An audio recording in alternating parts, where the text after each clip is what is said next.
અને જોઈશું સમાચાર વિસ્તારથી। ભારત એટલે વિવિધતામાં એકતા ધરાવતો દેશ। આપણા દેશમાં વિવિધ સંપ્રદાયના લોકો તેમના આરાધ્ય દેવ અને સંતો મહંતોના જન્મદિવસની ધર્મમય માહોલમાં ઉજવણી કરે છે। ત્યારે આજે પાટણ શહેરના ભાટિયાવાડ વિસ્તારમાં આવેલ સિંધી સમાજની વાડી ખાતે સ્વામી લીલાસા સમિતિ પાટણ દ્વારા સમસ્ત હિન્દી સમાજના આરાધ્ય દેવ પરમ પૂજ્ય શ્રી સ્વામી લીલાસા ભગવાનની 146મી જન્મ જયંતિની ધર્મમય માહોલમાં ઉજવણી કરવામાં આવી હતી। આજે વહેલી સવારે નિજ મંદિર ખાતેથી લીલાશા ભગવાનના સેવકગણો દ્વારા સંગીતની સુરાવલી વચ્ચે શહેરના મુખ્ય માર્ગો પર પ્રભાત ફેરી યોજાઈ હતી। આ પ્રસંગે વાડી ખાતે આવેલ લીલાશા ભગવાનના મંદિરની વિવિધ ફૂલોની આગીથી શણગારવામાં આવ્યું હતું। ત્યારે સમિતિના કાર્યકરો તેમજ સમાજના લોકો દ્વારા વહેલી સવારે ભગવાન લીલાસાની સમૂહ આરતી કરવામાં આવી હતી। તો વાડી ખાતે યજ્ઞનું પણ આયોજન કરવામાં આવ્યું હતું, જેમાં સમાજના આગેવાનો સહિત અન્ય શ્રદ્ધાળુ ભક્તોએ વિવિધ મંત્રોચ્ચાર સાથે યજ્ઞમાં આહુતિઓ હોમી ધન્યતા અનુભવી હતી।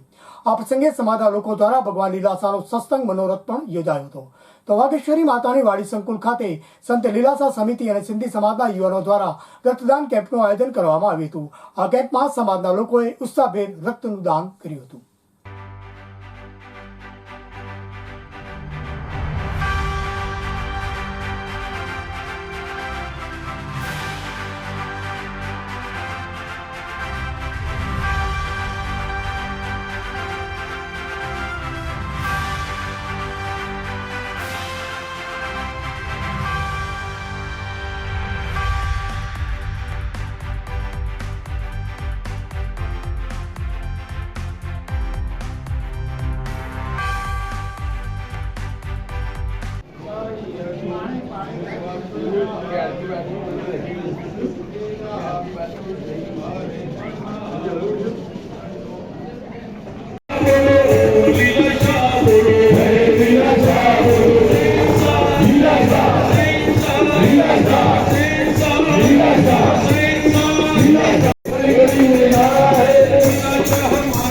Hey,